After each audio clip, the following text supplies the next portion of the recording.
Om. Om, Namaste. Namaste. Welcome to today's interview with Guru Dipendra. My name is Mary, and here I have Guru Dipendra, who is my teacher from Nepal. Thank you. So today we have a topic which is pranayama. Generally in English, we call that breathing. So breathing is everyone has. As long as you live, you have a breath. You born with it and you die with it. So this is something that you can't get away from it.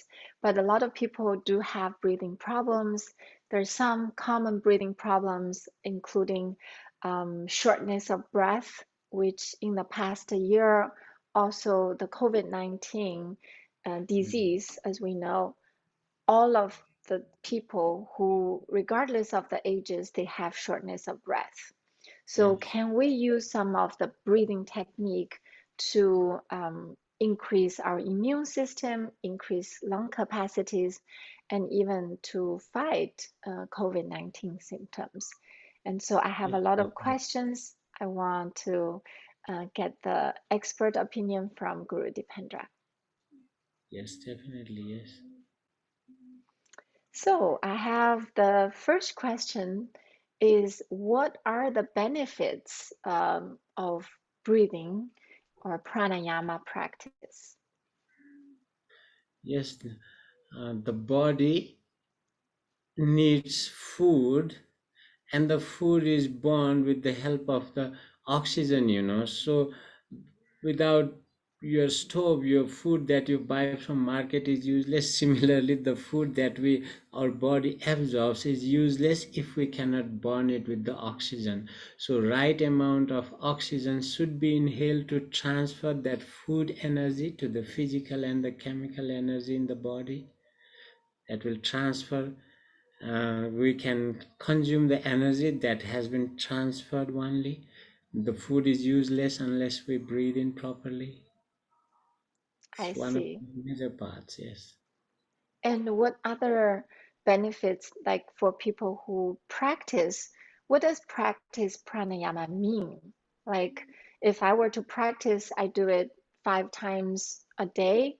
Does that count as a practice that can benefit me physically, mentally, or is there any other kind of practice that can give me immediate effect? Yes, every time we are knowingly and unknowingly also we are breathing, but the day we know how to breathe in properly, that will definitely make this system with the physical body, with the mental body, with the energy body. You are able to break down the food to more higher energy level. You get better mental peace.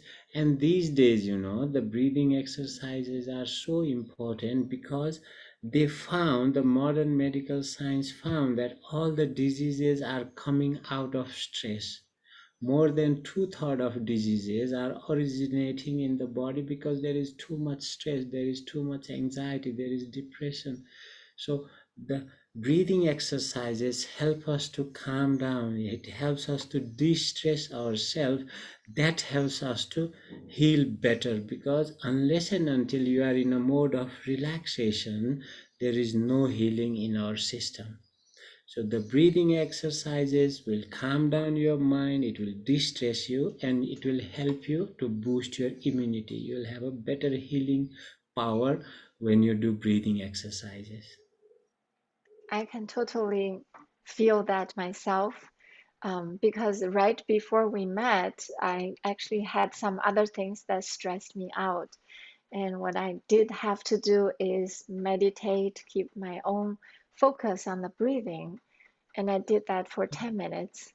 The specific way of I did that was the long, deep breath. So it really calms my mind.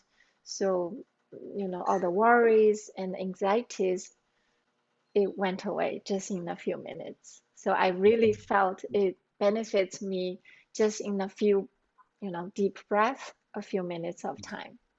Yes, Yes, like you were talking about the rate and the breathing ratio. Yes, that is the Yeah. major part of this question. When your breathing is longer and smoother and deeper, you automatically reach a state of calmness. When you have anxiety, when you are afraid, when you have stress, your breathings are really short, isn't it?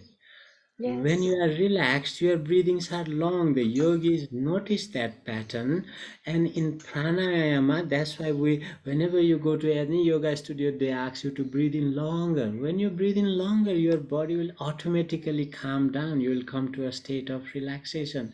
It's a simple thing, but it's a big secret of a human life. If you can know this, just check it out. It's a simple thing. You breathe in longer and deeper and smoother. You calm down and you come to a relaxation mode. Yes, that's the Yes, big secret. I know from my training as well as my practicing, I know different ways of breathing definitely will have impact on the autonomic nervous system, right? Yes, When I did my long, deep breath, I'm activating my parasympathetic nervous system, which is a very calm state of mind. And yes, if I do fast breathing, when I try to get things done or get motivated, then I do some kaplavati. I try to get my blood flow and energy bring up. So I think those are breathing techniques I do on my daily life. So I can control my mood. If I'm in yes, a anxiety state, I can bring my mood to calm state. If yes. I'm really sluggish, but I want to get my work done, I would be doing 5 minutes of Kaplavati or other type of energizing breathing. So Coffee breathing, you called it, yes? I call it coffee breathing. Yeah, it's not my term, it's my trainer's term. Ah, Yeah, so yes. I personally highly recommend everyone who can. Um, it doesn't even mean you have to master it. The key is to practice because you know how to do it. It doesn't work for you. It's because you Mm. don't practice it, right? So the practicing is actually the key. Yes, definitely. Like in this modern time, how we say, okay, humans are developing, they are eating more consciously these days, isn't it? Similarly, people they don't have much attention to the breathings. Breathings are more, food is also important, but breathings are more important than the food. So it's like, it's good for you to know about nutrition, isn't it? Yeah, Similarly, it's even better to know about the breathing things, that will convert your life to a joyful life, that will convert your normal life to a healthy life. There are so many diseases. This time the corona is there. Maybe after a few years there will be a stronger virus. We must be prepared. So, like, you must be very important, you must know very good about the nutrition. Similarly, you must know very well about the breathings. Now it has become a challenge. If you know how to feed yourself better, how to breathe better, you will be healthier. Now it's the time when there's a phrase, they say survival kare existence. What was that phrase? survival of the Survival. fittest. Oh, for survival for the fittest, you need to be among the fittest. So learn breathing is one of the major practices. I hope in few years you will see, all the schools, all the universities will be teaching this, but it's the time. We'll request everybody to simply at least focus on your breathings. That's enough for the beginners. Like you said, 10 minutes, you transform. If you do 10 minutes every day, you completely transfer your time. 24 hours, Yeah. you cannot give yourself 10 minutes. Please do that. We all request you. Yeah, actually, there's scientific paper I mean, scientific research that people have bigger lung capacity is correlated to longevity.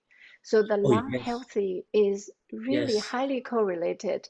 And yes, how can we increase the capacity of lungs, right? Is through breathing practices. Yes, yes, definitely. If you want to build up your muscle, you have to lift the dumbbell. Yes. If you have to increase the lung capacity, Absolutely. two more breathings. Yes, definitely.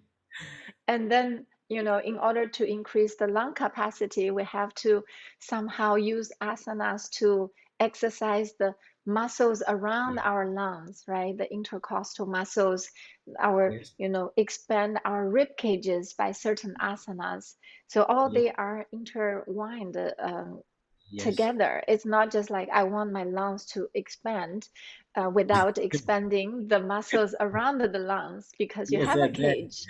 yes, definitely. You have to increase the flexibility of the rib cage, the flexibility of the diaphragm. Then only you can increase the capacity of the lungs, because the lungs are caged inside your uh, cavity, so if you cannot increase the size of your chest cavity, if you cannot increase the flexibility of that, if you cannot strengthen your diaphragm, and if you cannot make it under your conscious control as well, you can write very well with the right hand. It's your same left hand is also same. I hope you are right, you are not a lefty person.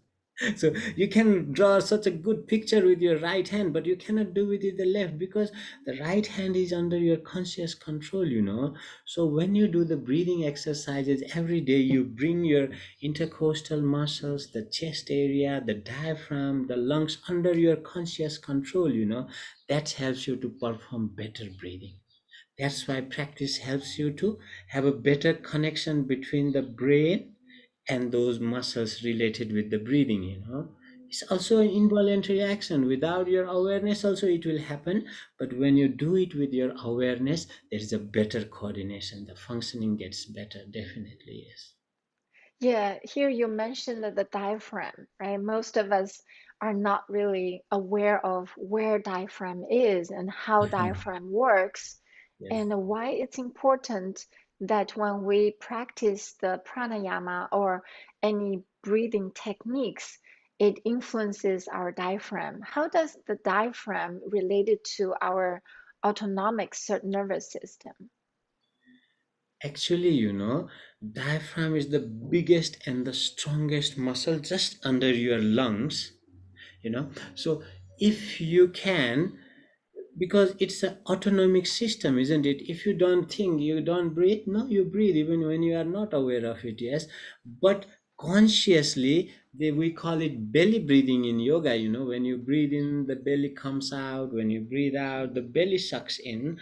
What is the real mechanism of the diaphragm muscle is when it relaxes, it goes down. When you use it, it comes down to pump, make more space on the lungs. When it relaxes, it contracts and comes up. It's like it will go up like this and it will come down, so it will create more space in your chest area, so once you train it with your conscious belly breathing exercises, your diaphragm will come under your conscious control. And if you even exercise 10 minutes, because your diaphragm is stronger now, your diaphragm is in better connection with the autonomic nervous system now, even you practice 10 minutes all 24 hours, it will function better. Let's just imagine you have a car with a 600 horsepower and you have a car with 2000 horsepower. What will be the speed? What will be the function? Imagine you have a weak diaphragm, you breathe 24 hours, and you have a strong diaphragm, you breathe 24 hours. What will be the difference? It will definitely pump you more air, because diaphragm is the major muscle that pumps us the air. So, Yeah, I heard the diaphragm, there's its own pulse. It's called the second heart. oh yes, very true. Yes, yes. So, what can you teach our audience some common breathing techniques, and how can they be applied in their daily life? First thing, before I request our practitioners to start pranayama, be sure that you will practice it throughout your lifetime. If you think I just practice it for a few days and quit it, don't start. Okay, because like food, you have to eat. Breathings, you don't have to breathe, even if you don't breathe, it's happening automatically. Once you decide for yourself, okay, I promise to myself I will do breathing exercise throughout my lifetime, then only start. First thing, a lot of teachers say, okay, you come to my class, pay me some money, I teach you breathing exercises. It's not that easy thing. If you want to practice breathing exercises, it must be for your lifetime. Or Yes, if you I just want heard. to, yes, it's the I also second thing. heard something called knowing the knowledge is not halfway done. Sometimes, it can frustrate you. You know that, oh, practicing yoga is good for you. You are not practicing. You will be worried, isn't it? Yeah, but if you say, if you start practicing, you have to have a lifelong commitment. And then Yes. a lot of people say, oh my God, I don't know if I want to commit to this. So how do you speak to those people? Yes. Even if you don't want to use your hand and you want to use the belly breathing, at least focusing on your breathing, just concentrate. Awareness of the breathings alone is a pranayama practice. It's like, a boss in the office. How is the office? Like you have 50 people in a platform in an office, and there's a boss. What will be the efficiency of the 50 people? Nobody will go without an emergency need of coffee, or they will not call, they will not play with the Facebook or anything. If there is boss in the office, everybody will work better, isn't it? Similarly, the awareness is the boss in the, if your awareness is on the breathings, it will function better automatically. So Wherever you, question is now how to focus on the breathing. So in my experience, it's all about I count, 4 counts inhale and four yeah, counts exhale for the equal length. And yeah, sometimes I do double the exhale yes, versus the inhale to calm myself down. So yes, what if I lost counts? yes. From the beginning, you just start with the awareness on the breathings, okay? And when you put your awareness on the breathings, they automatically deepen. It means you take more air now. They automatically lengthen. It means you start breathing smoothly. So when you breathe in slow and smooth, it becomes longer automatically, isn't it? They automatically improve. The quantity increases, the time increases, the speed harmonizes. There is no alteration on the speed. In yoga, we say chale batam chalam chittam. The breathing alters, the mind alters, the breathing smoothens, the mind calms down, the mind smoothens. So if you put your awareness on the breathings, everything will start happening automatically. That's the first step. The second step, like you said, now you start counting breathe in time equals to breathe out time. That is to keep the mode of action, the sympathetic nervous system, and mode of relaxation, the parasympathetic nervous system, at the balance.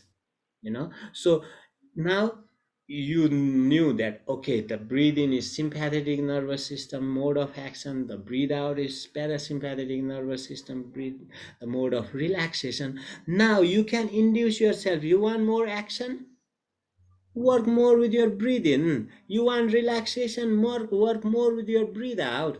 So it will happen Right. automatically. Once you just take your awareness and oh, breathe in energizes me, breathe out relaxes me. Now what you want to do, you want to relax, lengthen your breathe outs. You want to energize, lengthen your breathings. So it will happen automatically to you. Just you must be aware of the breathings. Bring your awareness to the breathings in all the meditation techniques. It's either from the Hindu or from the Buddhism, or even in Christianity they forgot it. Otherwise, in Christianity is also there. In Africa it's there. In the Egyptian culture it's there. If you found even in the Roman culture it's there. But they didn't put more emphasis there, the Buddhist culture and the Hindu culture, they still saved it. Now everybody is knowing, and it's not related with the religion. If you are a Muslim, you don't breathe, or if you are a Judaism, or everybody breathes. It's for the human well-being. So focus on the breathings, check your breathings, you will automatically harmonize yourself, it's for sure. And if Yeah. you want to learn techniques, yes, pranayama are there. You can try it. But before that, I will request people to focus 2-3 months on their breathings. When they are aware of their breathings, if you are not aware of your dog, how can you tame him? First, observe the dog. First, observe his breathing and then start to tame it. Yes, understanding is one of the most important Learning, factors yes, of, yes. Learning, yes. When you understand things, it's automatically half learning, isn't it? So then you can yeah. start with other breathing exercises. Yes, even we think that breathing exercises are pranayama. Pranayama never said it's a breathing exercise. One of the pranayama exercise is breathing, but just focusing on the breathing is also a pranayama. Prana means the vital life force. When you start observing your food, you know what to eat, what not to eat, isn't it? When you observe your food, you had a fresh juice in the morning, oh, what is my energy level in the day? Isn't it? You have a junk food in the morning, in the day, you will like to sleep, isn't it? Observation itself is a teacher. So I'll definitely, again and again, I'll request all the viewers, all the people who haven't done those who are doing pranayama, they know how to do, what is the benefit, like all the benefits. Is for the perfect beginners who never had done any breathing exercise. We'll request them, even those who are very good practitioners of pranayama, when you are free, observe your breathings, take your awareness to your breathings, focus on it. You'll find a tremendous change in your mental state, in your physical, your energy level. Automatically it happens. Yeah, I think I would say the pranayama really helped me was de-stress, and Yeah. actually it helps me to sleep. Before I Mhm. sleep, I do this long deep breath, which Mhm. emphasize on longer exhale. The longer it goes, and then at some point, I just float into my dreamland. Yes, you know, Mary, there's once you start with this, what is the next another thing about the fourth stage we are in? This is our awake stage, and we are in a state of sleep, dreamless sleep. There is a state of dreamy sleep. You are on the dreams, and there is a state of turiya. We don't talk about this now, but the breathings can induce different frequency in your brain. When your breathing turns smooth and when you breathe out longer, like you said, that will induce a state of relaxation. So you will not know when you went to sleep. People take half an hour, 1 hour to go to sleep. All the night they could not sleep, they can sleep just in the morning. So if you just can focus on your breathings, and if you can slowly lengthen your breathe outs, the mode of relaxation, the brain waves will automatically calm down, and you will come to a state of sleep.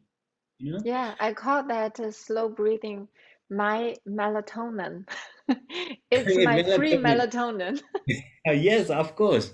You don't have to buy the sleeping pills. Yes, breathings can take you to side effect. Otherwise, if you take sleeping pills and go on a sleep, yes, they will make you sleep. But next morning, next day, you won't be that fresh. You will again have to drink coffee and different stimulants to wake you up. If you with the breathings, if you do that, you can just without any side effect, you will go on a very good deep sleep. Yes. Breathings can Okay. induce sleep. You know about a Brahmari pranayama, like the bee buzz, or you can even use your thumbs at the triggers, the earlobes. That can induce, gamma waves that takes you to a blissful sleep. I love that. That's Yeah. one of my favorite type of breathing Ah, technique. yes, slow down your breathings, lengthen, like you said, lengthen your breathe outs. You'll automatically go towards mode of relaxation, and you'll have a very good sleep. And the mind will also chatter slow. The time you slow down your breathing pace. You know why there is no sleep? Because your mind chatters and chatters and chatters. There are a lot of chattering in the mind. That's why you cannot sleep. When you calm down the breathings, the mind also calms down. There is not much chattering, so it's easy for you to fall asleep. That's It's a right. big problem. Yeah. And in the morning, I woke up, I do my coffee breathing. It's like I have an espresso, and then I Yes. wake up. Yes, and it's like such a you don't need any coffee, no espresso needed. Just fast breathing can wake you up. Yes, Exactly. very true. Yes, yes. I think those are really interesting and memorable terms. Coffee breathing in the morning to wake up. It's an Uh, energetic breathing technique. And then the whiskey breathing at night. Most people, if you drink a glass of whiskey, you'll feel like very relaxed and you can, floating away. I seen your last video. Thank you very much. It was really worth. I think everybody must know this, like everybody must know about the nutrition. Everybody must know about your last video is really very useful. I shared it. Hope everybody goes through it Thank again. you. So now I want to talk about the actual mechanics of breathing practice. So these are probably um, for the people who already started the breathing practice or want to actually establish a breathing tech practice.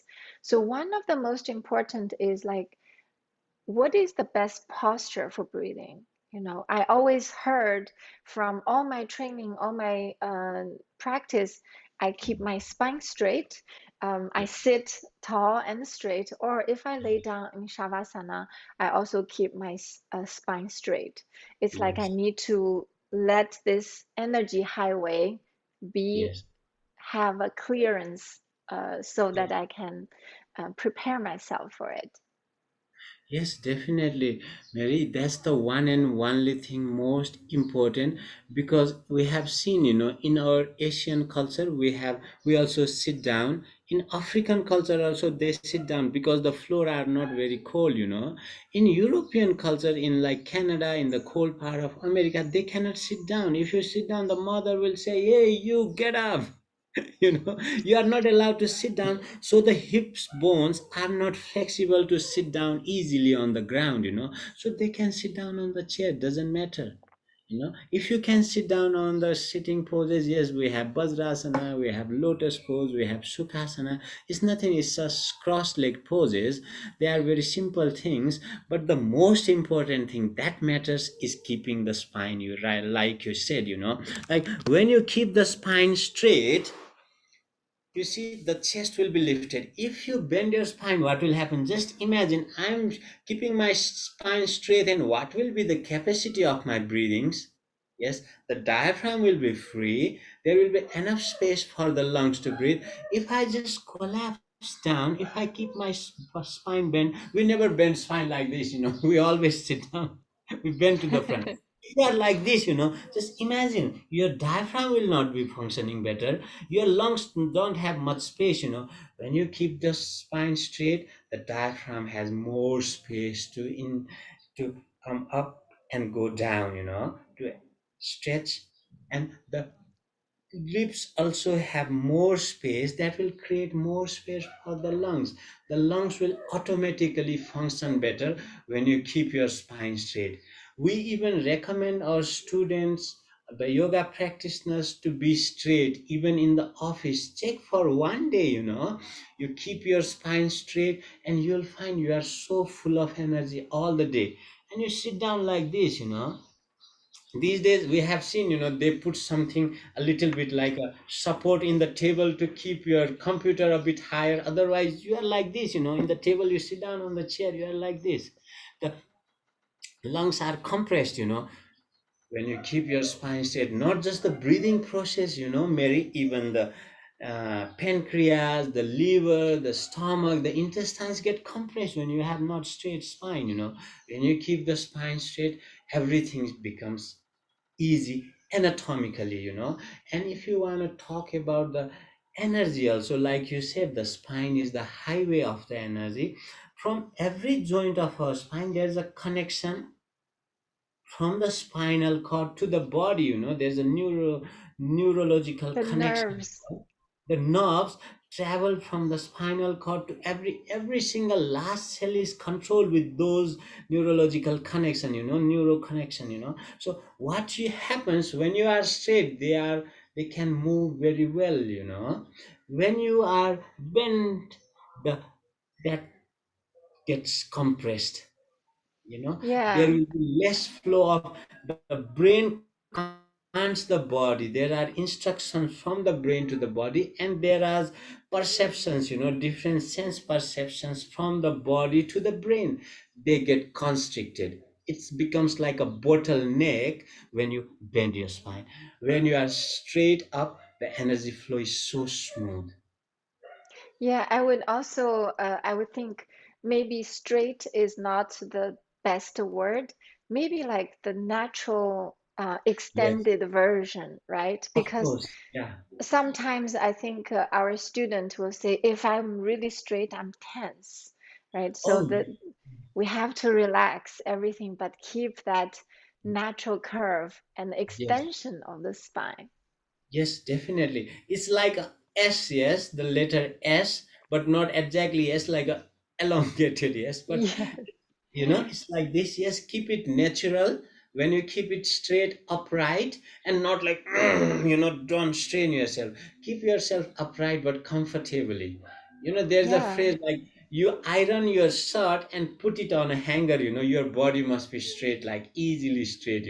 Not like pushing straight up, easily straight. Yes, that's very important. yeah. You really So observe so good. Good observation. And the other part that I actually personally observed and I also learned is hand position. Sometimes we call it mudra, but one of the most easy and unobserved or under-observed part is palms facing up, right? What I observed is when the palm facing down, my lower part of the lobes of the lungs is smaller compared to my palm Yes. facing up. Yes. And it's a very subtle change, but I could observe it, especially over time. If I practice, I keep observe the subtle difference between palm facing down and palm facing up. So now that's the first one I want to mention. The other part is the actual mudras, like do you have index finger and thumb together, the Gyan mudra, and or some other type of mudra? Can you elaborate on why there's importance of the mudras? And yeah, Yes, I start from palms facing up and palms facing down. When you face your palms up, the shoulders open up a little bit. When you face the palms down, they close up. It's not too much, but subtle is there. So people who have depression, they are like this. People who are brave, they are like this. So point your palms up. If you wanna slow down your metabolic rate, let's suppose you wanna do meditation for 3 hours, 4 hours, you wanna calm down, pointing palm down is recommended. But if you wanna do a short meditation, you wanna pump more energy, palm up is good. And in your hand mudras, all these five fingers are related with the five great elements. And the ring finger, if we start from ring finger, it's easy. So the ring finger is related with the earth element. Let's suppose we have some healthy, like we in normal language we say fat people, then you'll have to work with the earth element. Yes, if there is any problem with the water, you work with this is the water element, earth element, water element. This is the fire element. Fire element is the source of energy, isn't it? The solar system is being powered by the sun. Inside our body also, the fire element powers the energy. So that's why we normally put the thumb every time to every element. This is the fire element, this is the air element, and this is the space element. So it depends which element we have problem problem with. This is the universal Jnana Mudra. When the air and the fire is in the balance, it's automatically there is a lot of energy, and you will be balanced automatically. If you have, but to use the mudras, you must know, like if you use this mudra to control the weight, you must do it 5 minutes, and 5 minutes Jnana Mudra also. So before you move to mudras, you must consult an expert. If you don't have access to the expert, or if you don't have time, this is a perfect mudra for everybody. Everybody can do this. Or you can place it like this also. It's called the Vairava Mudra. The female put the right on the bottom, the male put the left on the bottom. You can do like this, you can touch it, you can even interlock it. You can even make a Yoni Mudra, because feminine energy is called as the calming energy. Everybody these days, everybody teach you to come in action. There is no science, no sports that teaches you how to relax. That's why yoga is getting popular. The feminine energy is the energy of relaxation, so it can relax you completely. I have It- my own experience about using mudra when I'm doing breathing meditation or just meditation overall, concentrate on my breath. So, what I found is when my mind wanders around somewhere else, my mudra is collapsing. yes, So, my yes, mudra actually keep me focused on my breathing so that I keep this sensation here. So lightly touch, not like focus, not like this, but like really being present in the moment. yes. As soon as my mind wanders away, I'm like, It can induce an attitude in you. What kind of attitude you want. Your mudra can define it. So it's very important you consult an expert. If you don't have time or access to the expert, just do the Jnana Mudra. Before using Jala Mudra, it makes you beautiful, but it will increase liquid element in you, so you must be careful with that. If you put it on the tip, you have, like, you want to control it, you want to control with the fire. What, you use the fire element to compress the water, or you use the water to compress your fire? If you put the water on the fire, what will happen? Just imagine you pour the water on the fire will go away, isn't it? You don't want to you don't want to put off the fire of this body, because we don't know, there are so many small energies. It's our body is like a lump of fire. It's not like as big as sun, it's not as big as even a matchstick. But there's a subtle energy burning in every single cell of the body. That is the metabolism, isn't it? So mm, every pose has a deeper meaning with the physical body, with the attitudes, with the psychic self. So Jnana Mudra, I will recommend everybody to practice it. If you want to practice anything else, you have to consult the yoga guru. It's a science. It can make you very good. It can maybe sometimes harm you. So before you move to the mudras, this is universal mudra. Every can practice it. This is also a mudra. This is also every kind. Whenever you meet your friends, you do this.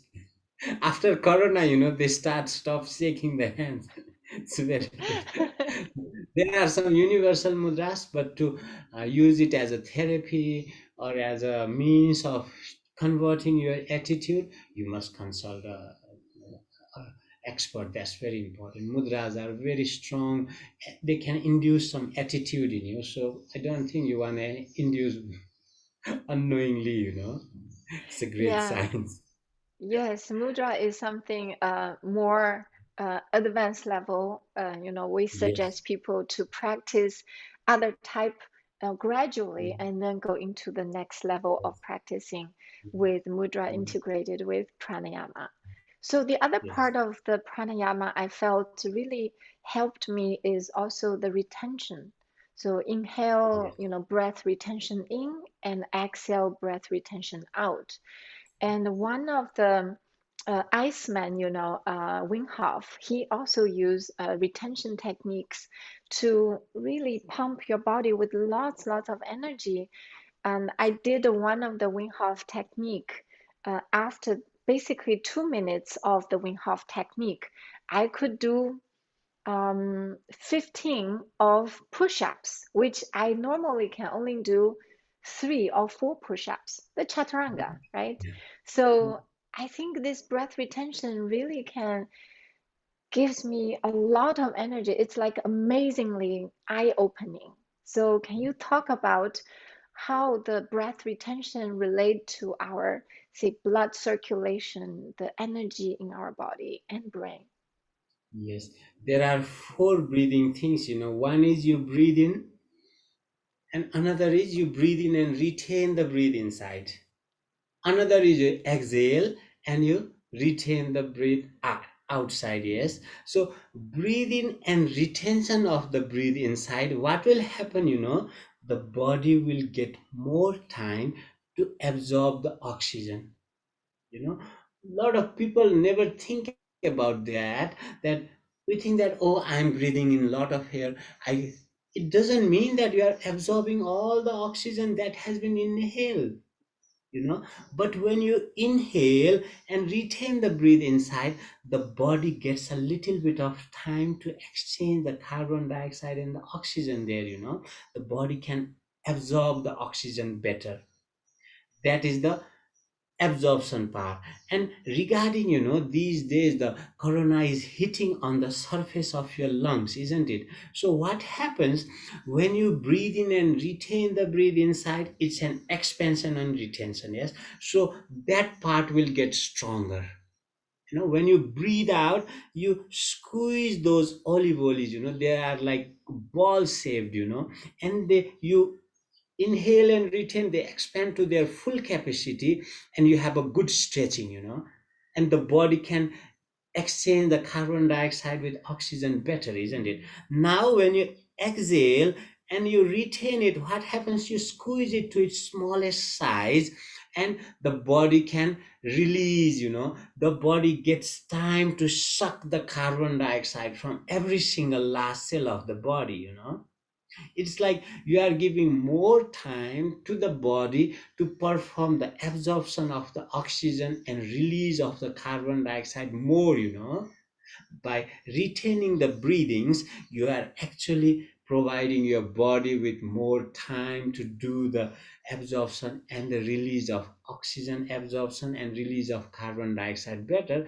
So you will automatically get more energy when you inhale and retain, and you will definitely you'll throw out the carbon dioxide better when you squeeze it and stay there.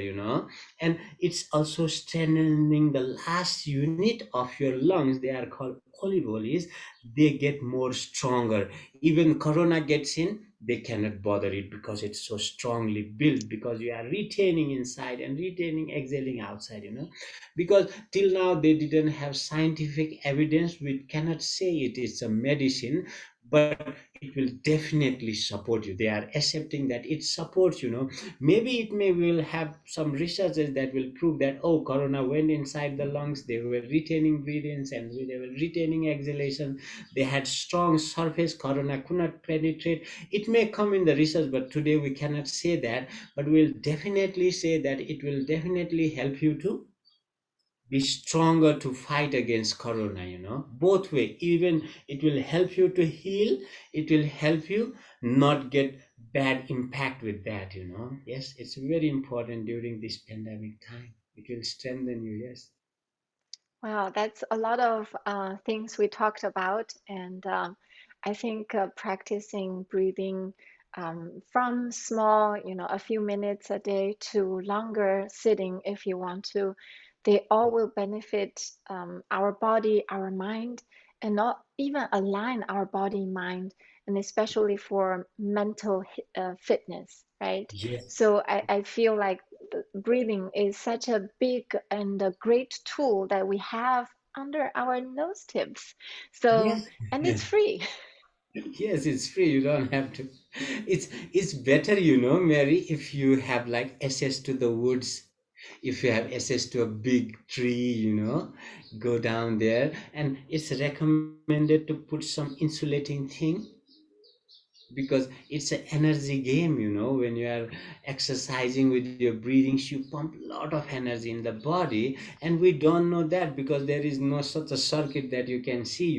Your body leaks down, the earthing thing. If there is a lot of lighting, they put a copper wire from the top of the house to the ground, so all the energy is grounded, the house is not it doesn't get any short circuit. So Yeah. similarly inside our body also, if you just sit down on the floor and do breathing exercises, or just on the rock or some, that can transfer your energy, you must insulate yourself during the breathing exercise. Go to the woods, go to a big tree, and just simply, just be aware of the breathings, and try to breathe in a bit deeper, try to breathe in a bit longer, try to breathe in a bit smoother. That's a pranayama. You don't need to go to any guru. It's simple. You can try it. If you want to learn more things, you first do these things, simple things, you will automatically know, and then you will automatically seek for a guru, and there will be a guru in front of you. But you seek, whatever you seek, it comes to you automatically. But start it, please. We request you to focus on the breathings, breathing deeper and longer and smoother. That's the golden rule for the breathings. Yeah, That's the so pranayama. pranayama really increase our overall well-being. And can you, for the Yes. last, before I let you go, can you tell us and teach us the Nadi Shodhana? I know it because it's a very good practice for balancing the left and the right hemisphere of our brain. And it's just overall a very common calming practice as well. Yes. Yes, definitely. Once you have, there is one thing before you move to Nadi Shodhana, the right nostril is the positive channel. Like in your mobile charger, you have two circuits, yes, positive and negative. In this energy, the body is also energy body. So the right is the positive channel, the left is the negative channel, yes. So what happens when you breathe in through the right, the positive channel in your body gets activated. When you come to the left, breathe in from the left, the negative channel gets activated. When you breathe in simultaneous from the right and the left, you actually energize, you sensitize, you clean, Nadi Shodhana means the purify. You purify those energy channels that will bring a state of harmony in you. So before you start the practice of Nadi Shodhana, we keep the spine straight. If you stay in the beginning, you can open your eye, you can put a stop clock in front of you, or you can count, that is to keep the breathe in time equals to breathe out time. So what you will do, you will use either the thumb is compulsory, the right hand thumb, and these two fingers. You hide these, and you use the thumb, the pinky, and the ring finger, and we use this part to press. Okay, so you breathe out everything, you use your thumb to block the right nostril, and you breathe in through the left, and you block the left nostril, and you breathe out through the right. Again, you breathe in through the right and breathe out through the left. This is one round. You can go in the beginning, I'll request you to start with the 5 rounds only. Okay, so what you will do, one round is you will use the thumb at this part, you breathe in, you first, before you start pranayama, always breathe out everything in just on the beginning. Okay, breathe out everything, and breathing through the left, breathe out through the right, breathing through the right, and breathe out through the left. Another round, same thing again. You will breathe in from the left, breathe out from the right, breathe in from the left, and breathe out from the right. I did it hurry, yes, you don't hurry. Do it as calmly as you can, as if this is the most tastiest food in your life, as if this is the best song you have ever heard, at least the breathing is the most joyful thing that you really love to do. Do it so lovingly, don't like no, it will not help you. Do it as easily, gently and smoothly as you can. You will definitely get a benefit. So I have another question. I have seen definitely in some yoga classes when they do this, they do it very rigorously. Inhale and then exhale. So is that a wrong technique or it's serving a different purpose? It's not a wrong technique for the people who have practiced yoga for 10 years, 15 years, 20 years, at least more than 5 years. For them, it's not a wrong technique. For the people who are beginning, it's absolutely wrong, you know because the outer skin is strong, Mary, but the lungs are not very strong. The olive oil is, just imagine, inside the lungs, we have 30, 40 million olive oils. They are so small, they are very soft. If you are not used to do rapid breathing, you will collapse your olive oils, they will get injured. You just try it fast today, you will find next day your chest is paining somewhere, inside. It means there's an injury, there's a tearing, So it's wrong for the beginners. They must not start that rapidly, no. For Thank you people who so have practiced much. more than 5 years, it's okay for them. Okay, that's very well said. I think Mhm. there's Uh, like everything, there's no absolutely right or yes, absolutely wrong. yes. Uh, It all depends. And yeah, thank you so much, Guru Dipendra. Thank you. It's my pleasure to talk with you about pranayama and about how pranayama can benefit our daily lives. Thank you. And I'll definitely, it's the most important thing that you have talked about in this time of pandemic. Will request everybody to start just focus on the breathings. You are doing pranayama. Thank you. Thank you, Namaste. Mary. Thank you. Namaste. Thank you very much. Bye bye. Oh, Bye bye. thank you. Namaste.